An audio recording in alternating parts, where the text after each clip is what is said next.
Hello friends, we will be starting with the new concept block number 11, returns under GST. So this returns chapter, so what we need to understand basically is what are the various returns and what is the due date of filing such returns, that is one. Number two, QRMP scheme. So there is a new addition by government, that is QRMP scheme. About that QRMP scheme we need to learn. In that QRMP scheme also interest computation will be tested, and then the late fee for delay in filing returns. So these are the areas that we have. So first we will see QRMP scheme. In this QRMP, so first, what is the full form of QRMP? Quarterly return monthly payment. To whom this QRMP is applicable? This QRMP is applicable to a person whose aggregate turnover during the previous year does not exceed 5 crores, and also he need to ensure that during the current year, so in any quarter he is not crossing 5 crores. If he is crossing 5 crores in any quarter during the current year, so then from the next quarter onwards he will not be eligible for QRMP.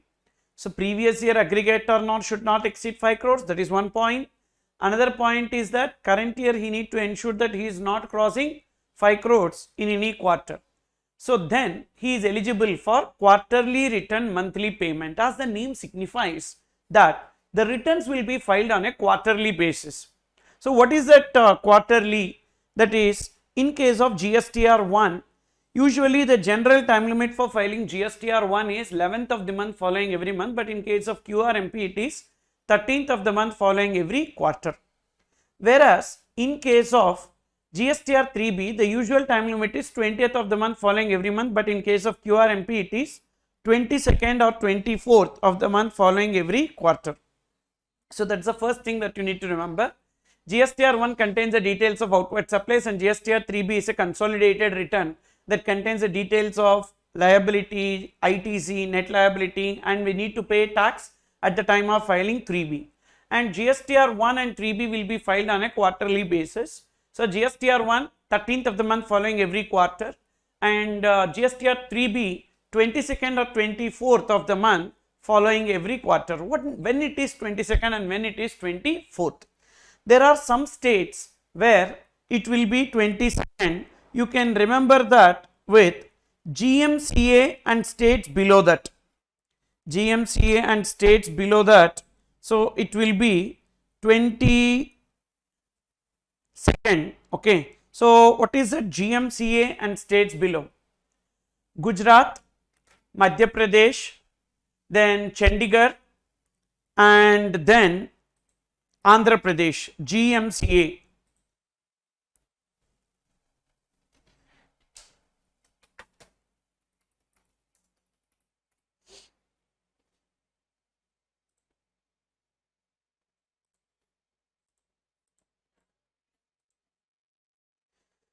So GMCA here refers to Gujarat, Madhya Pradesh, Chhattisgarh, and Orissa. Andhra Pradesh. This line GMCA, and all states below that. That is Gujarat, Madhya Pradesh, Chhattisgarh, Andhra Pradesh, and states below that. That is Maharashtra, Telangana, Karnataka, then Kerala, Tamil Nadu, Pondicherry. All these places it will be. So 22nd, whereas the remaining states it will be 24th. Okay, so that is what 22nd and 24th of the month following every quarter. And as the name signifies, quarterly return monthly payment, the tax will be payable on a monthly basis. So when it will be payable? So either fixed sum method or self assessment method. Two methods are there for payment of tax, and either of these two methods they can make the payment of tax for every month in the first month and second month by 25th of the month following every month. Why? Why not for the third month? Because anyhow for the third month, so all 3 months together they will be filing GSTR 3B. For example, you take that for the month of July, August and September, for the month of, that is for the quarter July to September, for the quarter July to September, okay, for the quarter July to September, what they are doing, they are making July to September, they are going for QRMP. as they are opting for QRMP for this quarter, so now for the month of July, what is the due date of payment of tax? Due date of GSTR, that is due date of payment of tax. Due date of GSTR 3B is 22nd or 24th, that depends. But what is the due date of payment of tax? Due date of GST. Due date of GST. For July, it is next month 20th. So 25th of August. And for August, it is 25th of September. Then what about September? See, here anyhow for the quarter we will be filing GSTR 1 and GSTR 3B.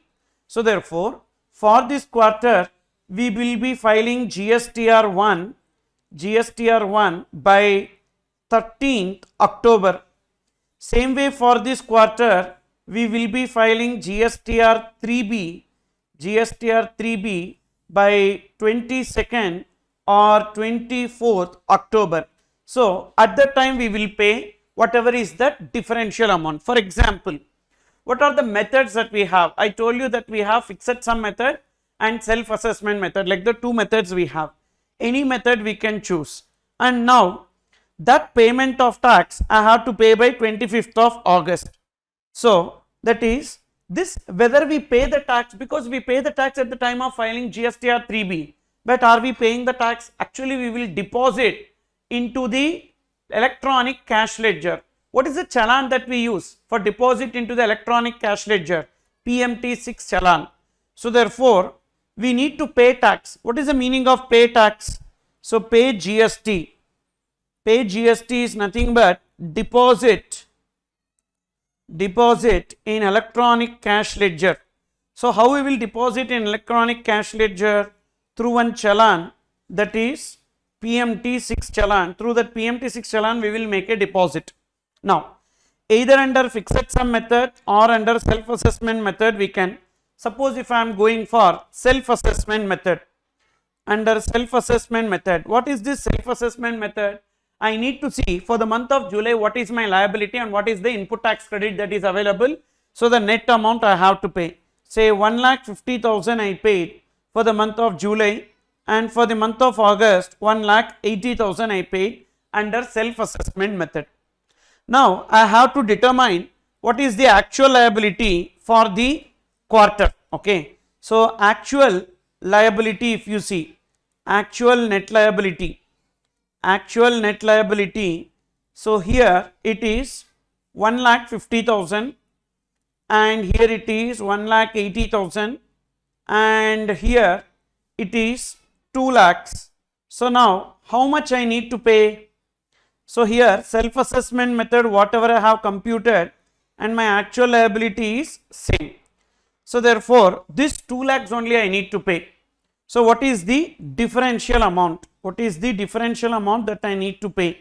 So the differential, if you see, so the differential is not applicable for July month or not applicable for August month, but for the month of September only that differential needs to be paid, and that has to be paid by the due date. That has to be paid by the due date along with GSTR 3B. I have to pay the 2 lakhs on or before, okay, on or before this time limit, on or before this 22nd or 24th of October, I have to pay this 2 lakhs. Whether there is any interest? No, there is no interest. There is no interest. Why? Why there is no interest? I have to pay it by now. So there is no interest in this case. So this is a clear case where there is no breach. So this we can make the payment. Okay. This is how we will do under self assessment method. Suppose what if we are doing the same way, but what happened, the 2 lakhs is not paid by 22nd or 24th of October. It is actually paid on, so 31st of October. What will happen in that case?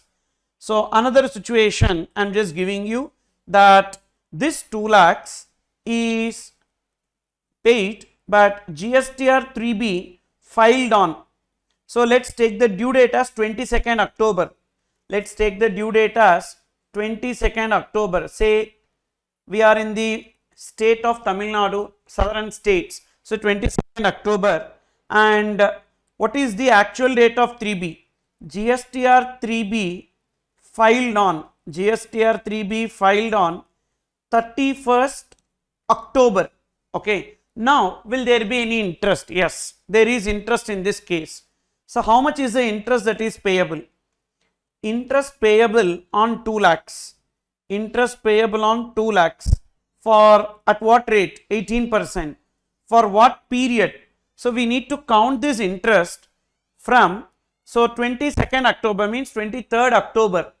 So, then 31 minus 22. So, for 23rd, 24, 25, 26, 27, 28, 29, 30 and 31, 9 days, okay, into 9 divided by 365.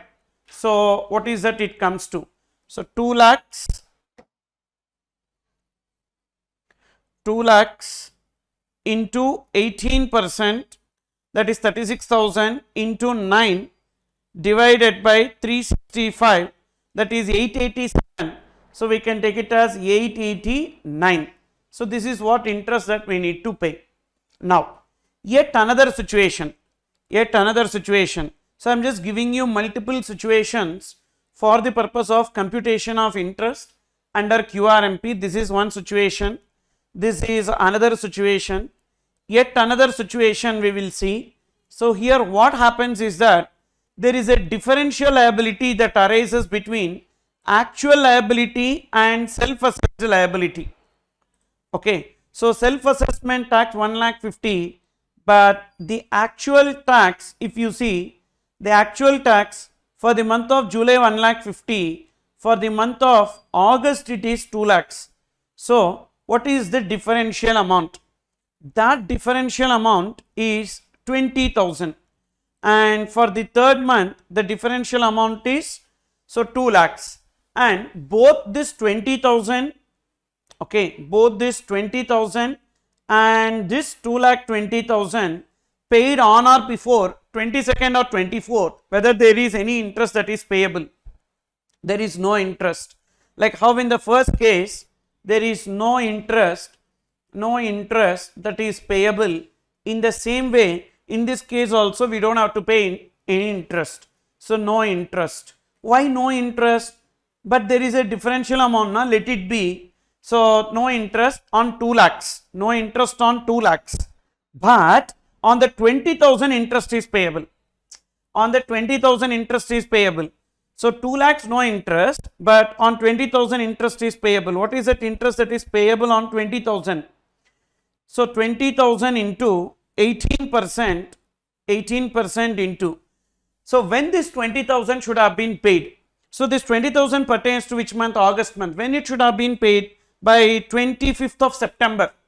By 25th of September it should be paid, but when are we paying? Assuming that it is 22nd October as the due date. 22nd October as the due date, and we are paying by the due date. So, then interest will be payable on 20,000 from 26 September. So, in the month of September we have 5 days, and in the month of October, that is 22nd. So, 22 plus 5, 27 days. So, 27 divided by 365. Okay. So, that will be 20,000 into 0.18, 18% into 27 divided by 365, that is 266 rupees. 266 rupees will be taken as the interest payable in this case. So, that is how we need to compute, but on 2 lakhs there is no interest. Now, let us take yet another situation. So, this is number 4, fourth situation. Here what happened? There is a differential amount that arises, and even GSTR 3B should have been filed by 22nd October, but GSTR 3B filed on 31st October. Okay, then what we need to do in that case? If there is a differential amount of 20,000 as well as 2 lakhs, okay, 2 lakhs. So here 20,000. Both this 20,000 and 2 lakhs paid on 31st October. Now two interests are payable. One on 20,000, another on 2 lakhs because there is a delay. So interest on 20,000 rupees. Interest first on 20,000. Interest on 20,000. That equals to 20,000 into 18% into. So from when interest will be computed? Actually, what is the due date by which it should be paid? The 20,000 should have been paid by 25th of September. So in September, you take 5 days, and in October, you take 31 days. So that comes to 36 days. 36 divided by 365. So 20,000 into 18% into 36 divided by 365, that comes to 355. So 355 rounded off, okay, we are taking. Then what is the interest on 2 lakhs? What is the interest on 2 lakhs? On 2 lakhs, it will be 2 lakhs. What is the time limit by which the 2 lakhs should have been paid? 22nd October. But when are we paying? 31st October. So 9 days. 9 divided by 365. So 2 lakhs into 0.18 into 9 divided by 365, that is 887, 889, that is same. So this is what we need to pay. Just like above, what is the interest? 889, like that we need to make the payment. So this is in case of self-assessment method. Okay, sir. Yet another situation, what if I paid excess? What if I paid excess under self-assessment method? So that situation also could happen. So that is, it so happens that here 1,80,000, 1,80,000. So but the actual liability is only 1,50,000. Actual liability 1,50,000. And differential, if you see, differential will be minus 30,000. Minus 30,000. Then how much should be paid on or before? On or before, how much should be paid? So 1,70,000 payable. On or before 22nd October or 24th October, what is payable? 1,70,000 only payable. Whether we get any interest? No, we will not get any interest in this case. When we are required to pay, we will pay, but we will not get any interest. So no interest receivable. No interest receivable in this case. Okay. No interest receivable in this case. This is about self-assessment method. So in these 4 situations, it may any way it can be asked, but all these 4 situations pertains to which method? So not 4 situations, 5 situations, sorry, 5 situations pertains to self-assessment method. Now we are moving on to fixed sum method. What is that fixed sum method? These are all interest computation under self-assessment method. Now fixed sum method, we will see how fixed sum method will work out. So situation 6. So assuming the same scenario, that is for July to September, we have opted for QRMP. So now in case of fixed sum method, we need to have an extra point. We need to see what is the 3B that has been filed for the previous month or previous quarter. Okay. So for the previous quarter or previous month, 3B we need to take. Say GSTR 3B for April to June. April to June. Net liability is 4,50,000. Net liability 4,50,000. Now what is the amount that we need to pay under fixed sum method? It is not self-assessment method, it will be fixed sum method. What will be the amount that we need to pay? Let's see. Under fixed sum method, we need to take the previous 3B net liability into 35%. So what is that 35%? So 4,50,000 into 0.35, 35%, 1,57,500. How we got this 1,57,500? 4,50,000 into 35%.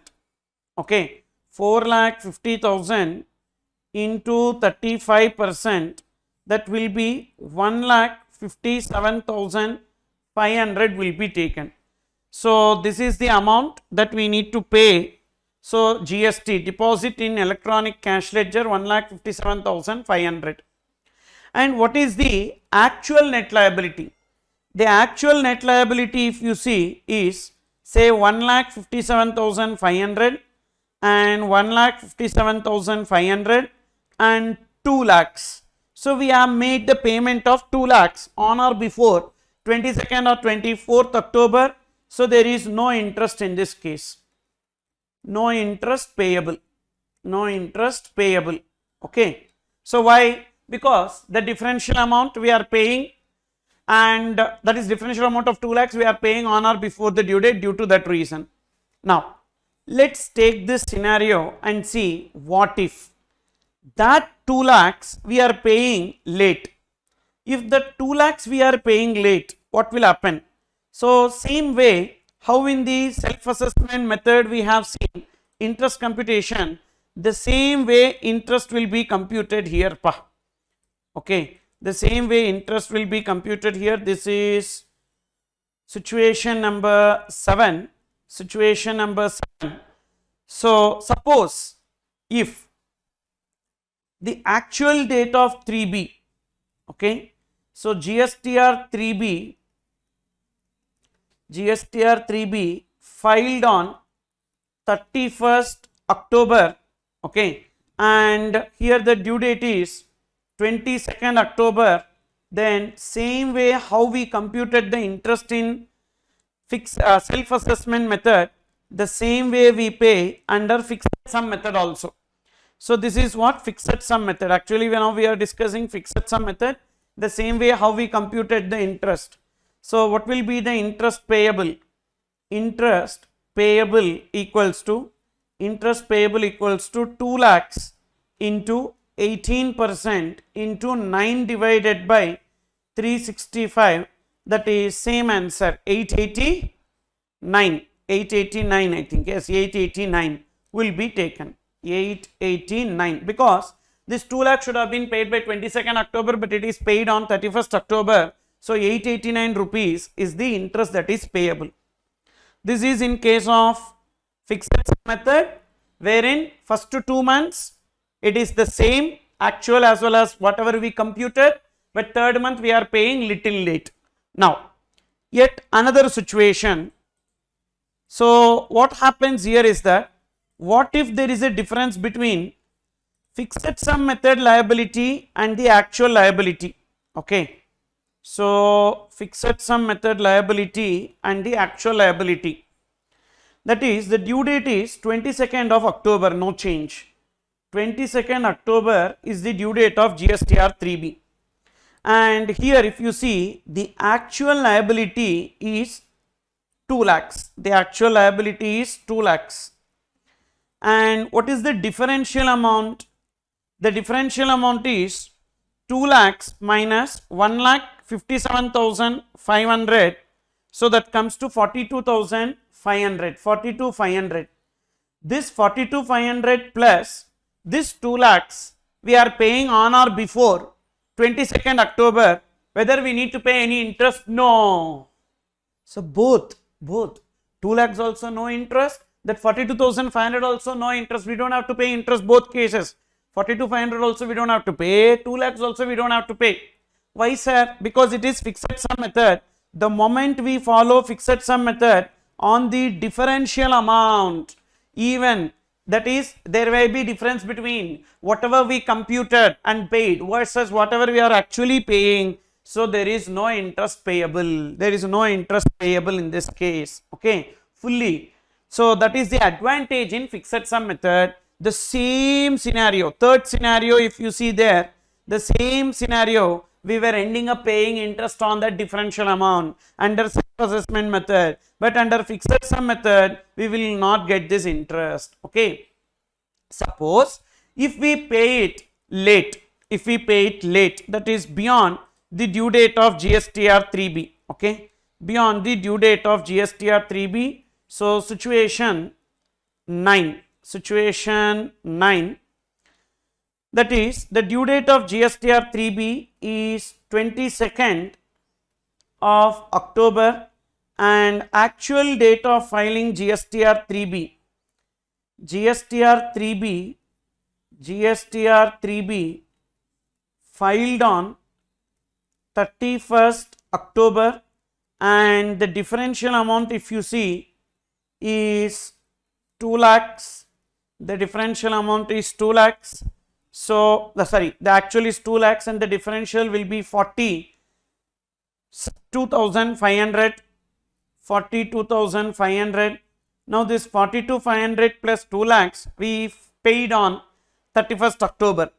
Now interest will be computed, yes, but on 42,500 the interest will be computed from 22nd only, after 22nd, because for that period we don't have to pay interest. Now see the fun here, interest payable on 42,500 is not from 26 September, it's not from 26 September, from 23rd October only. Why?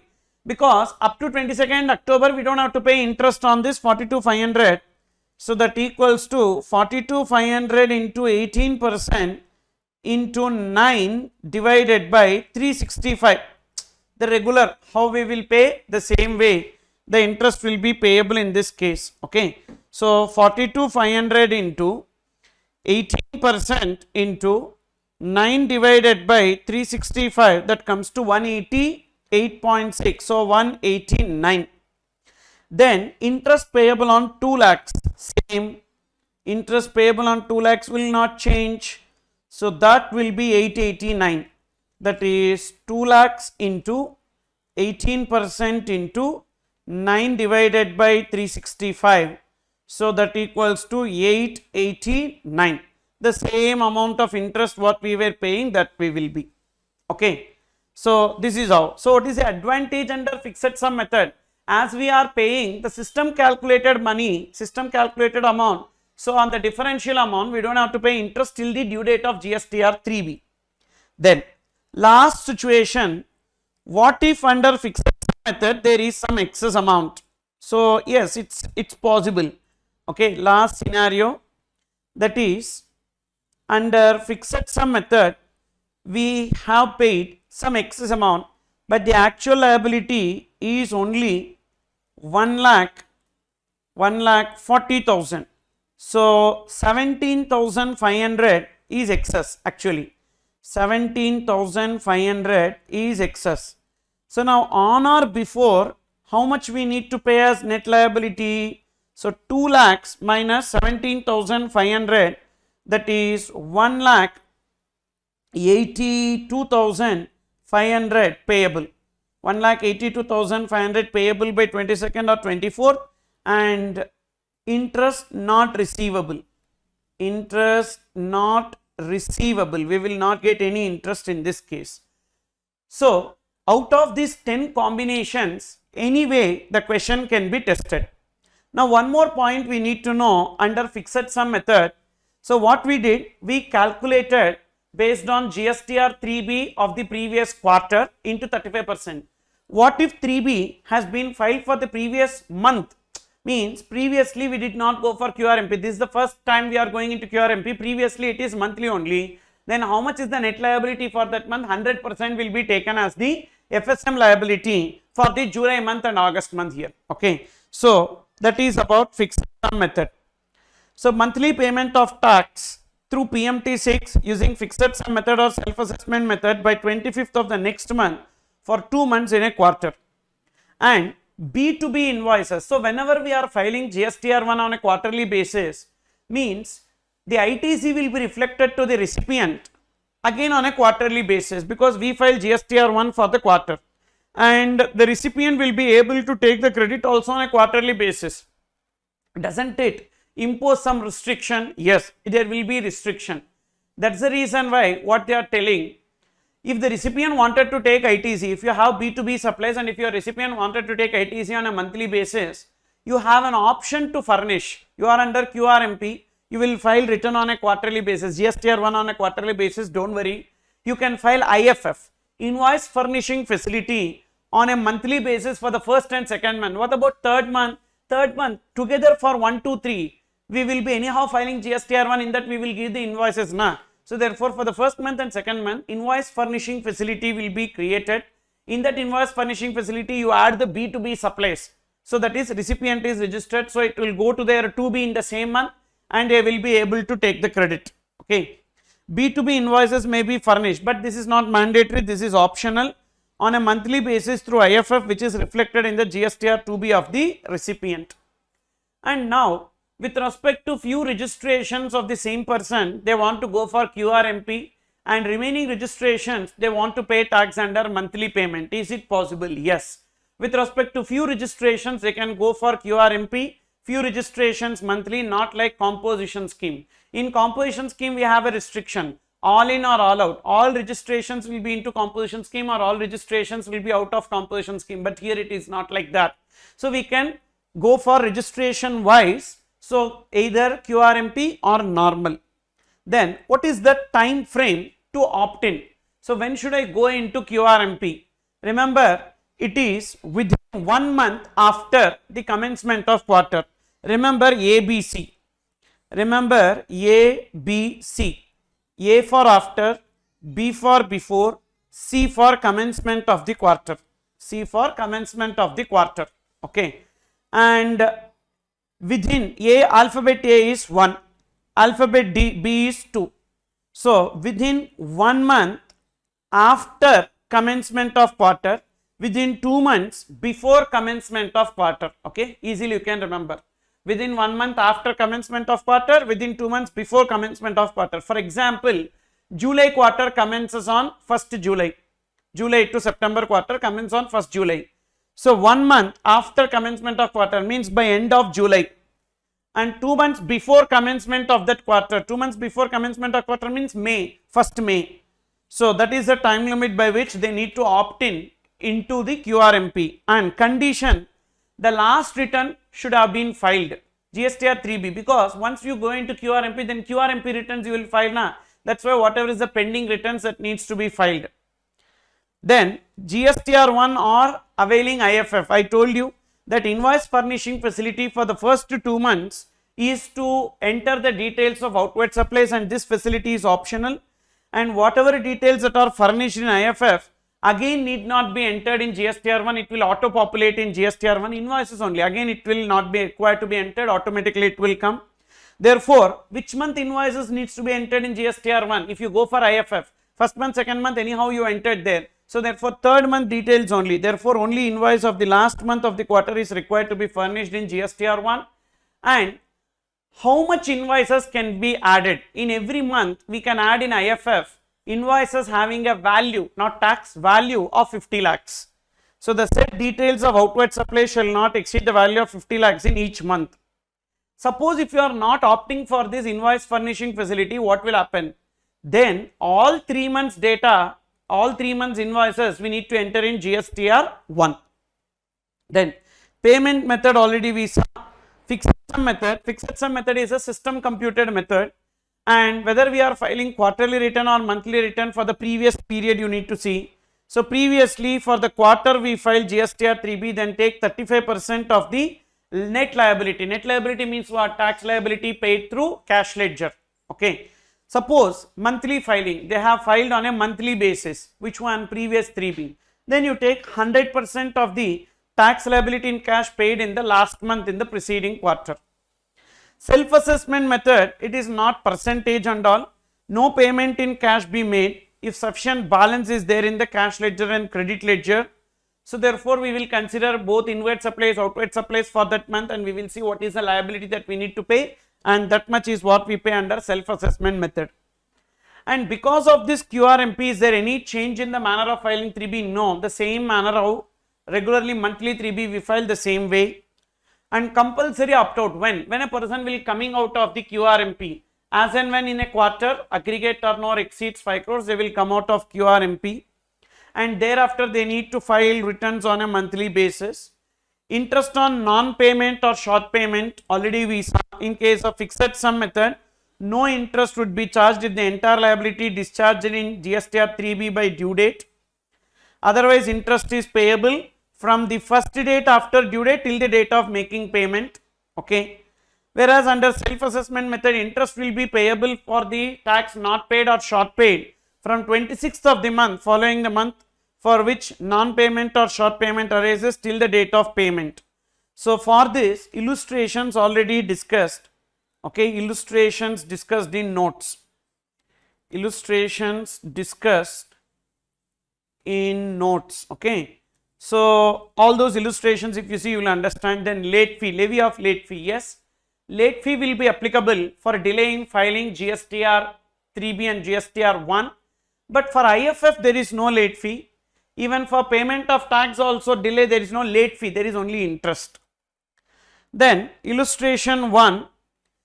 So a registered person has opted for the scheme has paid a total amount of 1 lakh in cash as tax liability for the previous quarter. So previous quarter means quarterly 3B, 1 lakh is the net liability. He opts to pay for fixed sum method for the current quarter. So current quarter means Jan to March. Then 35% of 1 lakh, that is 35,000 he need to pay under fixed sum method. So therefore he pays 35,000 for January by 25th February and for February by 25th of March, and in his return it is found that the actual liability based on the outward and inward supplies for January was 40,000 rupees. So what is that? He paid 35, but what is the differential? 5,000. And for the month of February it is 42, so the differential is 7,000. Now whether any interest payable on this 5,000 and 7,000? No, interest not payable on 5,000 and 7,000. Why interest not payable on 5,000 and 7,000? Because it is fixed sum method, due to that reason, provided he discharges that 5,000, 7,000 differential amount on or before the due date. Now illustration 2. A registered person who has opted for the scheme has paid an amount of 1 lakh in cash as tax liability in the previous quarter of October to December. He opts to pay tax under fixed sum method. He therefore pays 35,000 each on 25th February and 25th of March, same, for discharging the tax liability for the first 2 months of the quarter, that is January and February. In his return for the quarter, it is found that total liability for the quarter net of available credit was 1,25,000, but files return on 30th April. So actually, so what could be the liability, assuming that it is 22nd of March, 22nd of April, sorry, 22nd of April. 22nd of April means, so there is a delay by 8 days.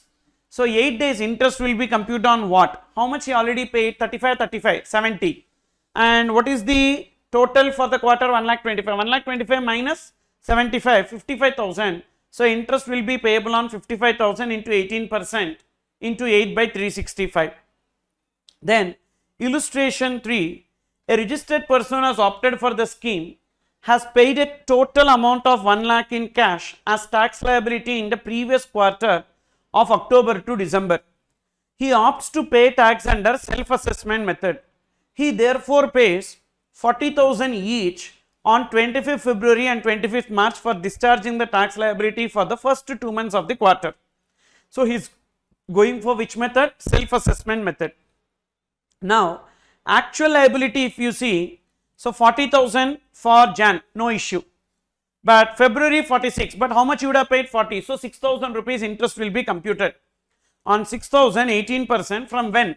From 25th, for the month of February it is 25th of March, so 26th of March, 6 days in March, and then 22 days in April, because 22nd April is the due date, so 28 days interest will be computed, that will come to 83 rupees.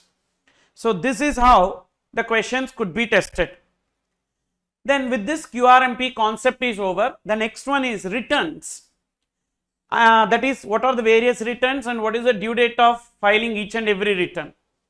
So a person during his registration will be filing lot of returns, but the first return that he will file immediately after obtaining registration certificate, but in that first return he is required to furnish the details of supplies not only for the month for which return is filed, even for the prior period.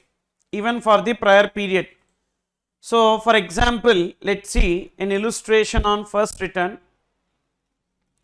Now a person commenced business,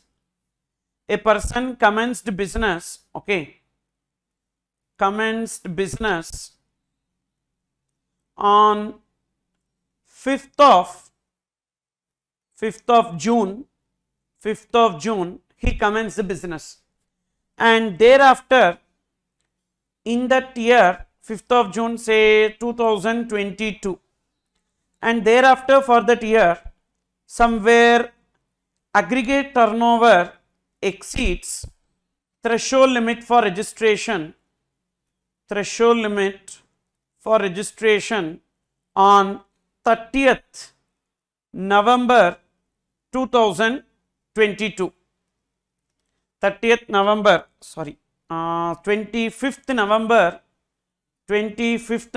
2022, and he need to make application for registration, and that application for registration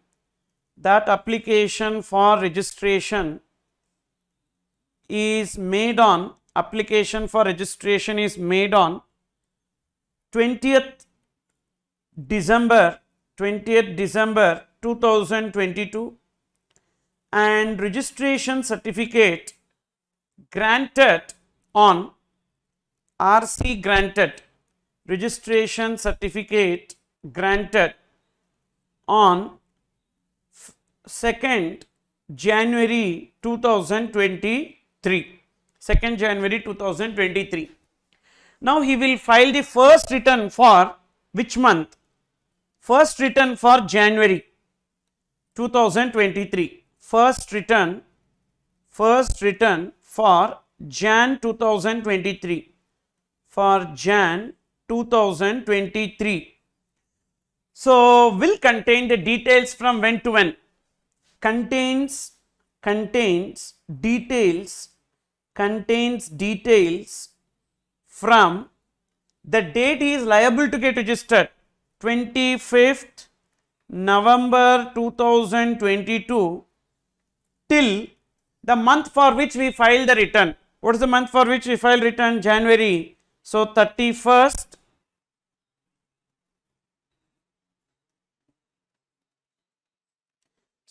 Jan 2023. So 31st Jan 2023. So till that time, that is, it contains the details from 25th November till 21st Jan 2023.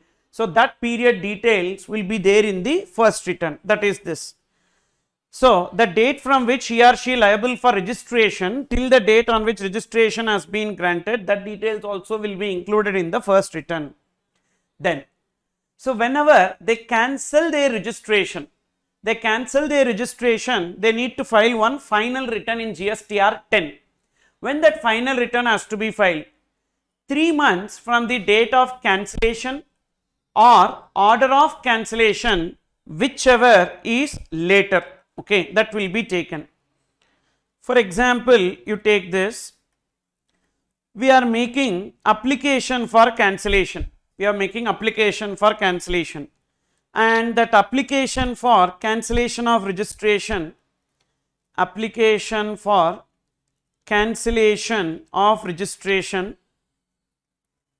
application for cancellation of registration is made on 29 September 2022. Okay, and what is the date that is selected? Date selected is 1st October 2022 onwards, they want the cancellation. And thereafter, proper officer will pass an order for cancellation. Immediately when they make application, they will not.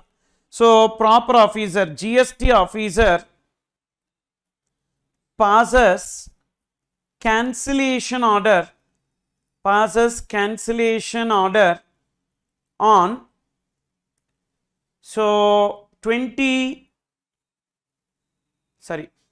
12th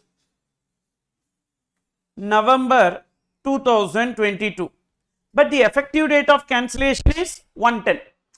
Effective date of cancellation is 110. Effective date is 110 because they wanted the cancellation to happen from 110. Na? Effective date of cancellation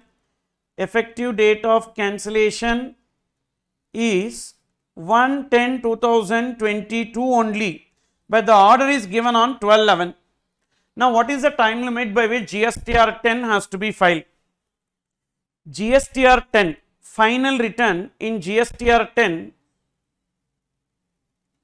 final return in GSTR 10 to be filed A, 3 months from the date of cancellation. What is the date of cancellation? 110/2022. That is the date of cancellation, the effective date, plus 3 months. Plus 3 months. What is that? Plus 3 months means 1. So therefore you count 11, 12 and 1. That is 1/1/2023. 1/1/2023, October, November, December. So 1/1/2023. Or B, order of cancellation. What is the order of cancellation? 12/11/2022, the date on which order has been passed. Whichever is later or whichever is earlier, whichever is later,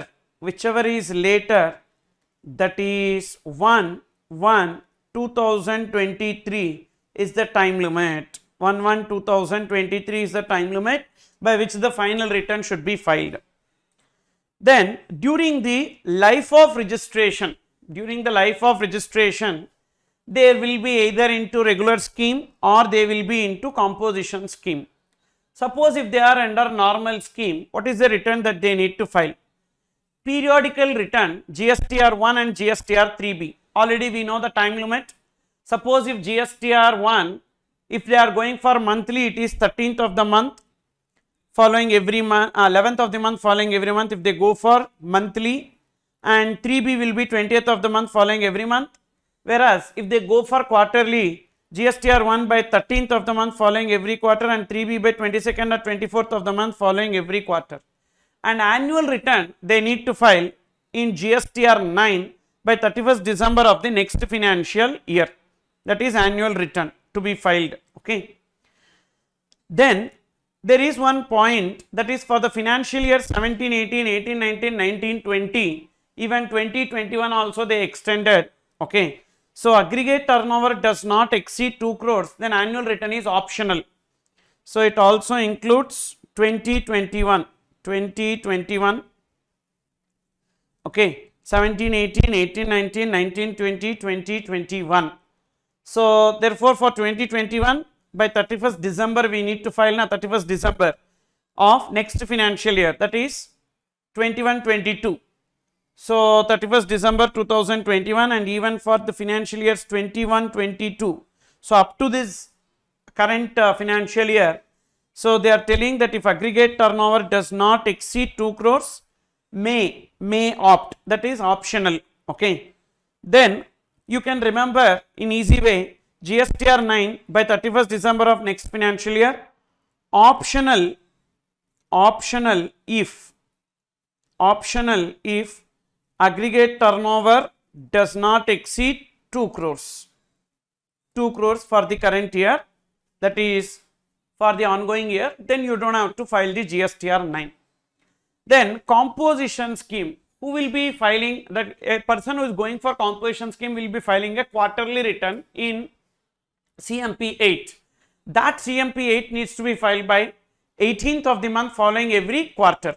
And even a person opting for composition scheme is also required to file an annual return, and that annual return will be in GSTR 4 by 30th April of the succeeding financial year. So GSTR 1, GSTR 2B, 2A is statements, GSTR 3B, so that is this, and GSTR 4 annual return.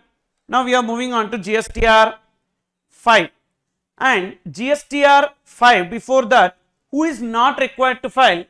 GSTR 1 and GSTR 3B, and who is not required to file annual return. So that we will little bit later we will see, but we are going into the continuation. GSTR 5, GSTR 5 is a return which will be filed by NRTP.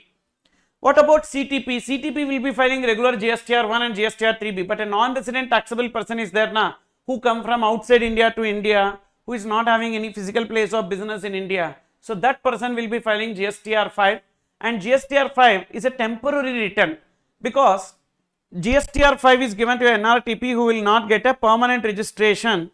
So temporary registration. Okay. So GSTR 5 is to be filed by a NRTP. So an NRTP granted registration from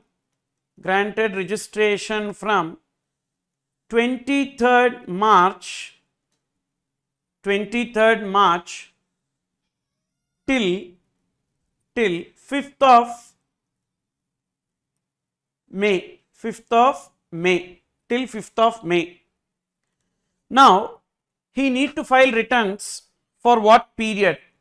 So March, GSTR 5 for March, GSTR 5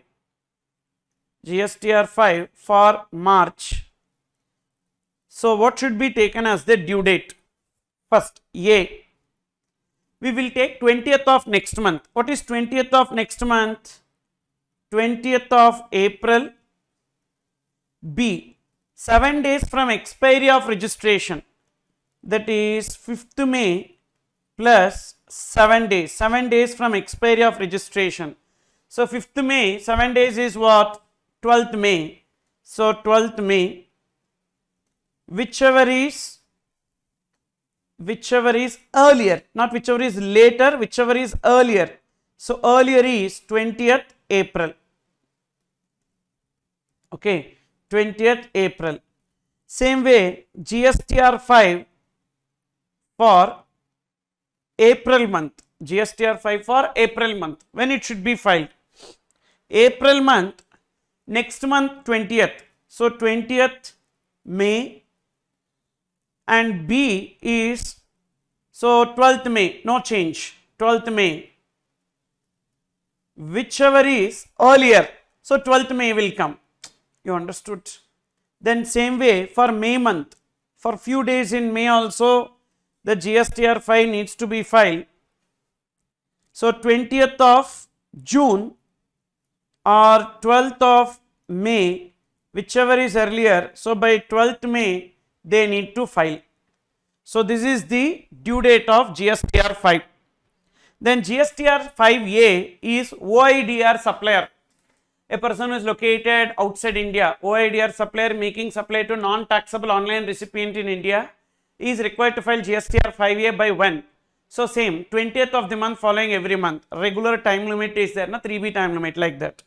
Then GSTR 6, an input service distributor. Who is an input service distributor? A head office which takes the credit and distributes the credit to their branches. So that head office distributes the credit and they need to file a return in GSTR 6 by 13th of the month following every month. Then tax deductor and e-commerce operator. Tax deductor, so TDS deductor. Tax deductor means TDS. Tax deductor means TDS and e-commerce operator means TCS. Okay. And they have to file a monthly return GSTR 7 and GSTR 8. TDS is GSTR 7, TCS is GSTR 8. By when? By 10th of the month following every month. Same time limit. Then UIN holder. Who is a UIN holder? Unique identification number holder. Who is that? UIN holder. UIN holder. That is, we have specified agencies of UN. We have specified agencies of UN. Okay, specified agencies of UN, specified agencies of UN like UNESCO, UNICEF, etc. Then embassy or consulate. So these people are known as UIN holders. That is, they are making supplies to one person. Okay, so they are making supplies to one recipient, some service recipient in India, service recipient where in India, and whenever they make supplies to this service recipient in India, that outward supplies is exempted. That outward supplies is exempted. Okay, the outward supplies are exempted, but on their inward supplies, so they will be making some inward supplies from a person. Okay, so from a service provider,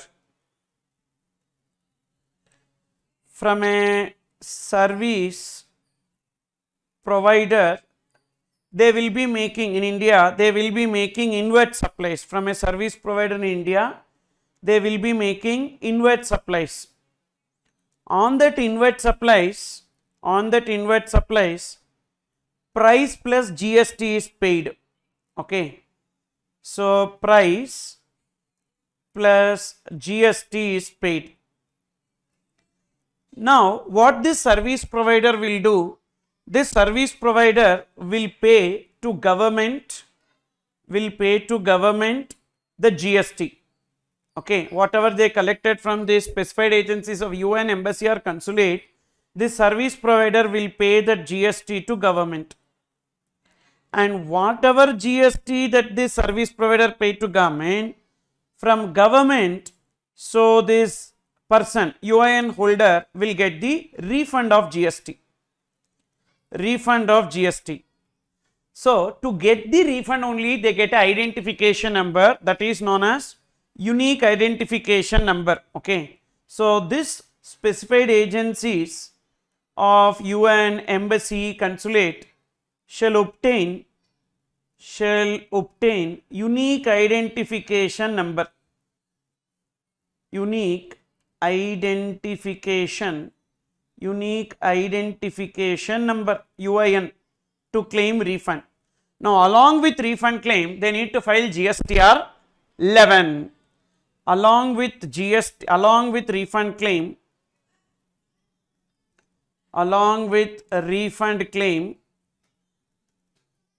they shall file GSTR 11.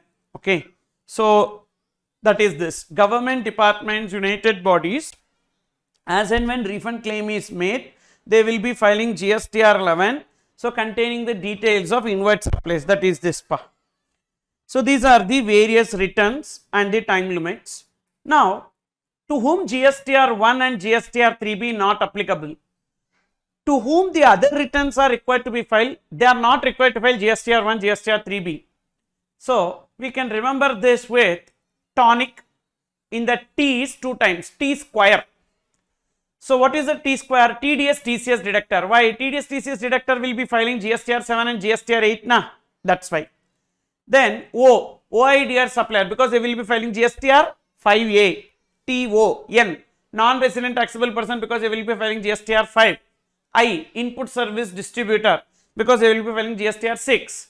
C composition scheme, because they will be filing CMP 8. So these people are not required to file GSTR 1 and GSTR 3B. Then who are not required to file annual return? Tonic. In that T only once, tonic. T TDS deductor, because TCS deductor will be filing GSTR 9B. GSTR 9B, like that one return is there, that will be filed by TCS deductor. Okay.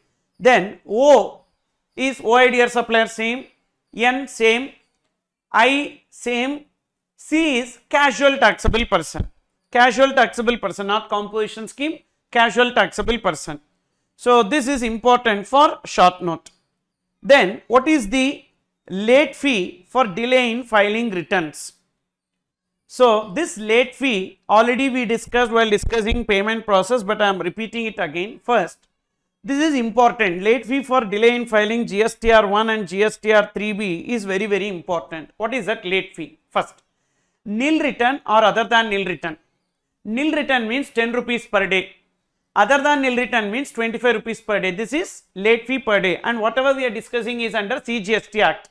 The same amount is payable under SGST Act also. First nil return 10 rupees per day, other than nil return 25 rupees per day.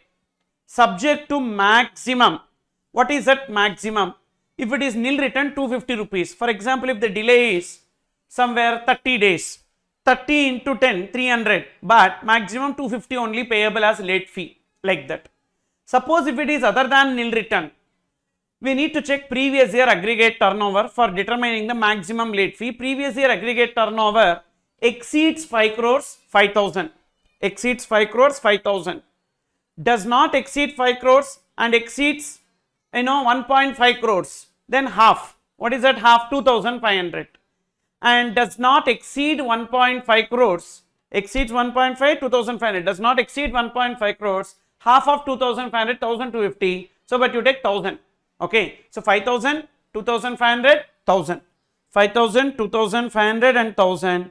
So, limit is 5 crores, exceeds 1.5, does not exceed 1.5. Then, this is in case of GSTR 1 and GSTR 3B.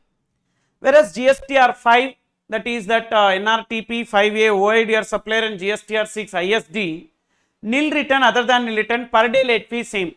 10 rupees per day and other than nil return 25 rupees per day, but the maximum is 5,000 only, there is no change, 5,000.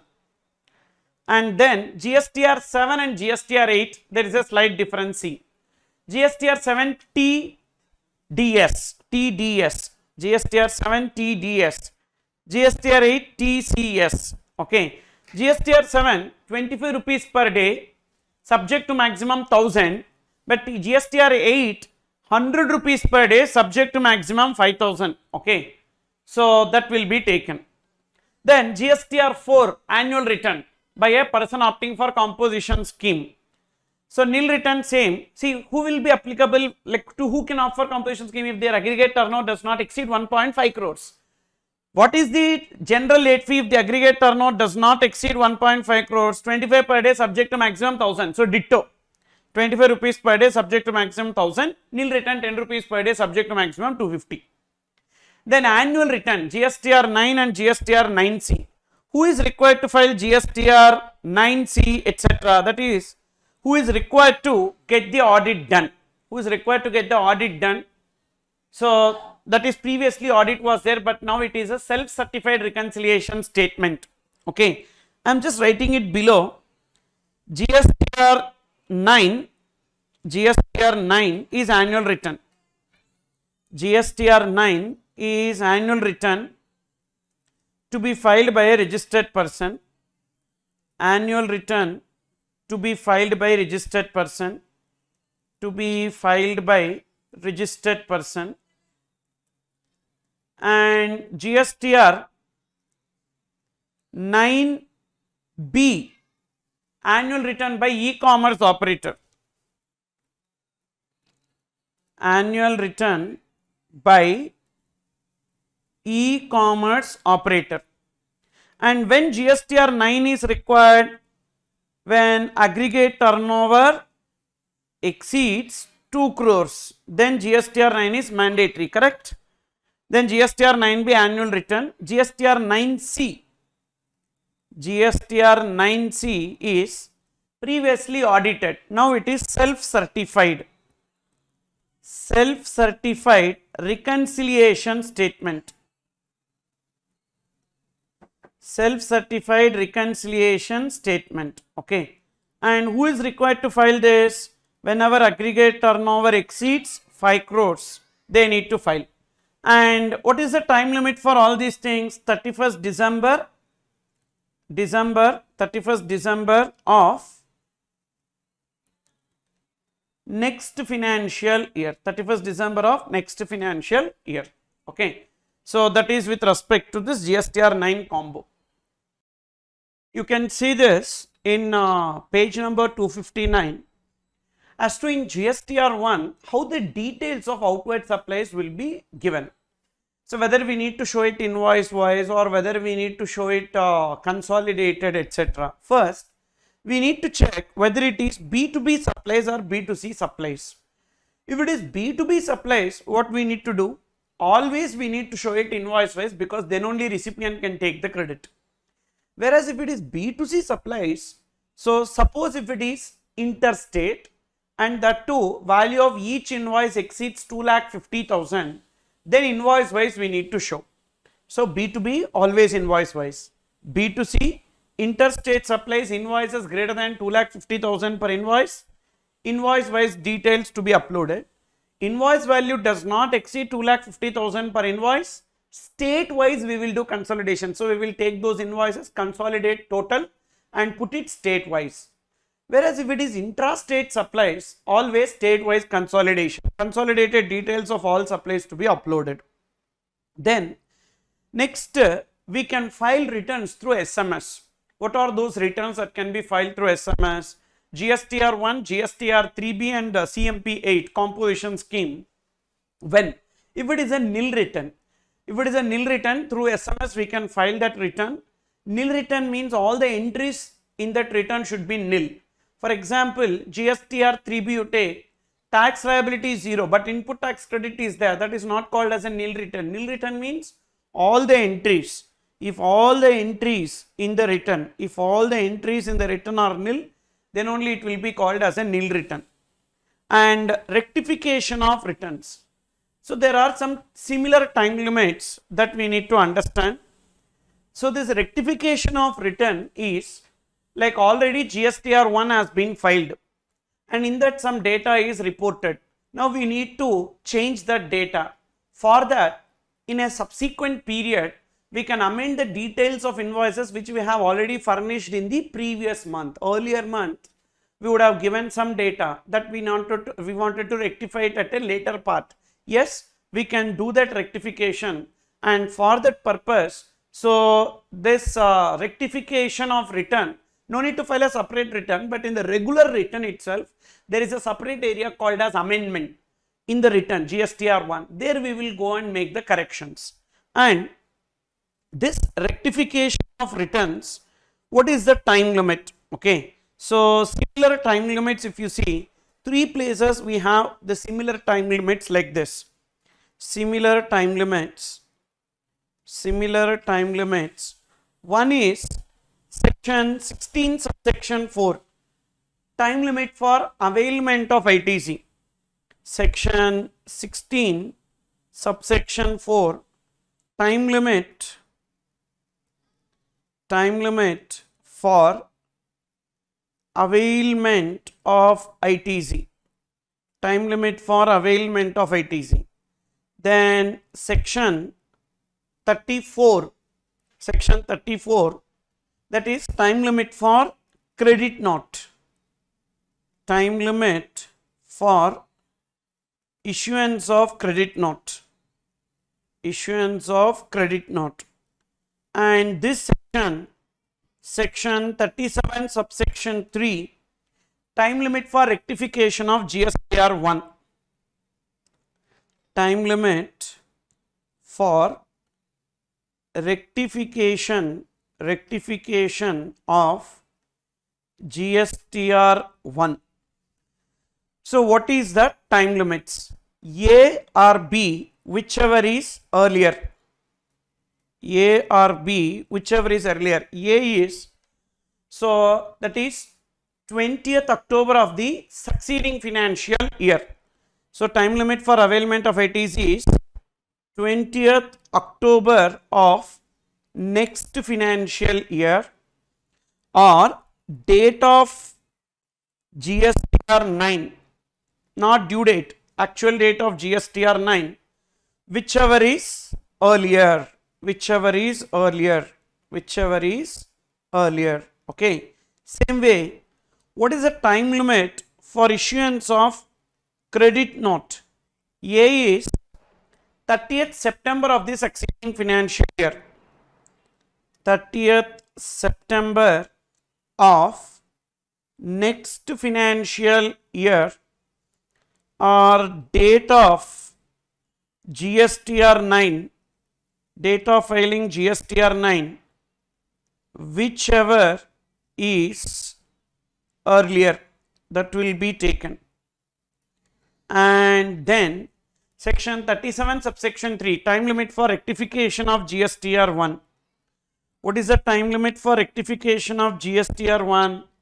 That is, so due date of GSTR1 of the succeeding financial year. What is due date of GSTR1 of the succeeding financial year?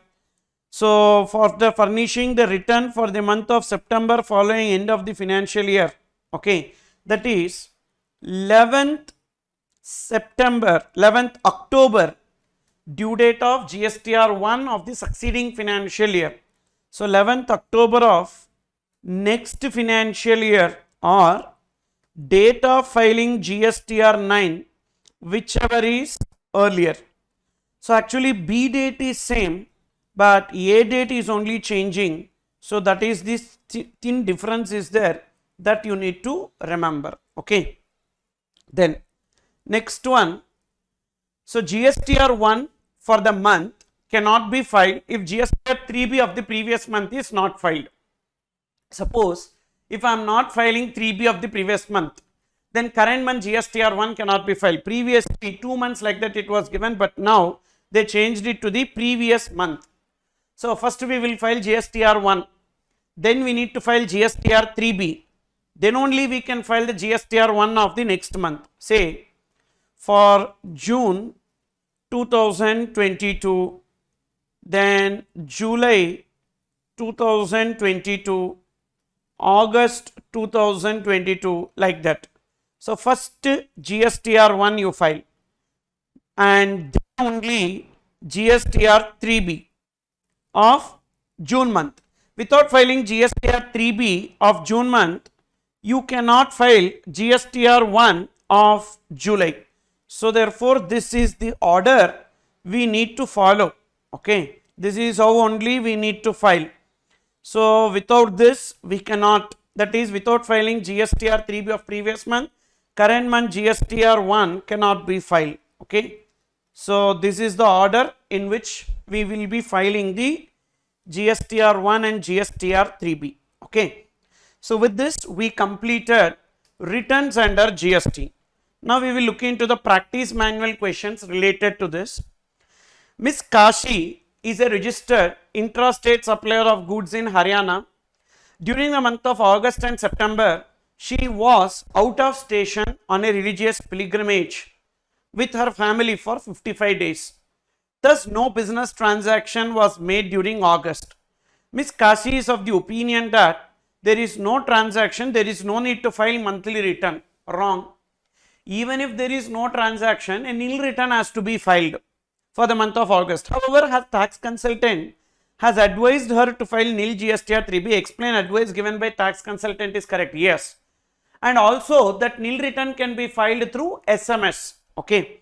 So that is the answer for this. Then next, will your answer in A change if Miss Kashi has placed an order for some purchases during August over her mobile phone which has been received in her premises and she intends to take input tax credit on the same? If she want to take input tax credit on the same, that is not called as a nil return. So normal return needs to be filed. Nil return means every entry, okay, so that return which has nil or no entry in all its tables, okay, everywhere, even GST payable as well as ITC, everywhere it should be nil, then only it will be called as a nil return. So but in this case it is not a nil return because there is ITC, so a normal return needs to be filed by the due date. Assuming in A above, Ms. Kasi does not have internet facility in her mobile and there is no facilitation center notified by the commissioner whether no return is required to be filed in the absence of means to file return. No. If it is a nil return, that can be filed through SMS. Okay. So she is required to file GSTR 3B through an SMS using her registered mobile number even though there is no internet facility. Then question number 2. In form GSTR 1, submission of invoice-wise details of outward supplies is mandatory for all kinds of invoices issued during the tax period. Comment on the validity of the above statement with reference to GST law. So whether this statement is valid or not valid. The statement is not valid. Not necessary that always we need to give invoice-wise details. Only in case of B2B supplies, we need to give invoice-wise, and B2C supplies interstate where the value of invoice exceed 2,50,000 per invoice, then also we need to give invoice wise. Otherwise, we can do consolidation. So that is what we need to write. Then, so consolidation is to be done for which case? Consolidation is to be done for intrastate supplies, B2C, and B2C interstate supplies where the value of invoices does not exceed 2,50,000, state-wise consolidation. Then question number 3, explain the consequences if the taxable person under GST law files the GST return under section 39 subsection 1. 39 return means GSTR 3B, 37 return means GSTR 1. 39 means GSTR 3B, 37 means GSTR 1, but does not make payment of self-assessment tax. If the taxable person under GST law files a GST return under section 39, but does not pay self-assessed tax, then it is not called as a valid return, but logically it is wrong. Without filing, without payment of tax, you cannot complete filing the return. This is theoretical, but practically if you see, at the time of filing GSTR 3B only we will pay the tax. So we cannot file the return without payment of tax, okay. So since the ITC can be availed only on the basis of valid return, the taxable person in the given case will not be able to claim any ITC. He shall pay interest, penalty, fees for filing return without payment of tax. Then next question number 4. A taxpayer can file GSTR 1 under CGST Act only after the end of the current tax period. State the exceptions, that is even before the end of the period itself. When we have seen NRTP, an NRTP so will be filing, but here it is GSTR 1. So like NRTP, who will have temporary registration, CTPs, so casual taxable persons. So before the end of the month, if their business gets closed, they need to file the GSTR 1, and even when you cancel the registration, so then also the GSTR 1 will be filed even before end of the current tax period. Then question number 5, Messrs. Cavanon Enterprises, a registered supplier of designer wedding dresses under regular scheme, has aggregate annual turnover of 30 lakhs in the preceding financial year. It is of the view that in the current financial year, it is permitted to file its monthly statement of outward supplies on a quarterly basis. So aggregate turnover of 30 lakhs in the preceding financial year, yes, they are eligible for QRMP, while its accountant advises it to file the same on monthly basis. You are required to advise Cavanon Enterprise on the same during a given tax period in the current financial year. Owing to an off season, Cavanon Enterprise has not made any taxable supply, therefore they opines that no return under GST is required to be filed for this tax period. First, if the aggregate turnover during the previous year does not exceed 5 crores, then that person can opt for QRMP, and during the current year they can file GSTR 1 on a quarterly basis. Even if the transactions are not there, they need to file GSTR 1 nil return, and the time limit for filing the GSTR 1 on a quarterly basis is 13th of the month following every quarter, okay. So therefore Cavanon Enterprises is required to can file the return quarterly, and in case of no supplies, nil return needs to be filed. Then question number 6, Gauri Shah, a registered person in Punjab, supplies goods taxable at 12% in the state of Punjab and Haryana. He has furnished the following details in relation to independent supplies made by him in the quarter ending June. Recipient Mr. A, a registered person, nature of supply interstate, value 2,20,000, and Mr. B, like that lot of details are given. Now, if it is B2B supply, definitely we need to do invoice wise. So wherever there is registered person, we need to give invoice wise. We need to report the details invoice wise. So first registered B2B, so invoice wise. Second also B2B, so invoice wise. Then next 9 and 10 invoice wise. Why? Because it is B2B. Even B2C intrastate, okay, B2C interstate, value exceed 2,50,000. B2C interstate, so it is inter, value exceeds 2,50,000. This also invoice wise. Inter value does not exceed inter 2,50,000. Interstate 2,80,000 exceed 2,50,000 invoice wise. So remaining invoices can be done consolidated. But in that also this 1,80,000 and 2,60,000 will be consolidated, and this 50,000 and 2,50,000 will be state wise consolidated, because interstate na, state wise consolidated, state wise consolidated. So that is what we need to write. So the aggregate turnover of Gauri Shiva in the preceding financial year was 1.2 crores. With reference to Rule 59 of CGST rules, discuss the manner in which the details of above supplies are required to be furnished. So therefore, we need to write invoice wise details wherever consolidated. Same table we need to write. So consolidated details, invoice wise details, like that we need to present. Then next question. The aggregate turnover of Mr. Prithvi, a registered person for the financial year 17-18 and 18-19 were 140 lakhs and 170 lakhs respectively. He has not filed the annual return before the due date. Discuss the penal provisions, if any, for not filing the returns before the due date. See, for not filing GSTR 9 and 9C, the late fee will be 100 rupees per day, subject to maximum 0.25% of the turnover. So here 100 rupees per day subject to maximum 0.25% of the turnover. So means whichever is lower, this is the late fee payable under CGST Act. The same late fee will be payable under SGST Act also.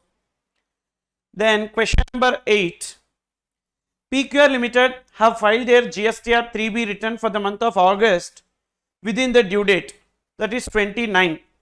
It was noticed in October that tax dues for the month of August have been short paid by 10,000, and this is like not paid. GSTR 3B filed, but the tax has not been paid. Thereafter, let the tax be paid using credit ledger or cash ledger. Interest is computed on 10,000 rupees only. So interest is computed from the first date after due date.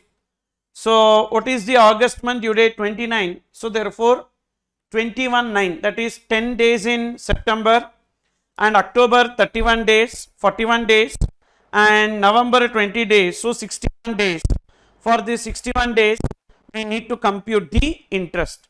Suppose if there is a delay in filing GSTR 3B, then it would have been computed only under net liability. How much is paid through cash ledger? 7,500, and the interest will be on 7,500. The same type of question already we have seen in payment process chapter. So with this, returns is over. With this we completed returns under GST.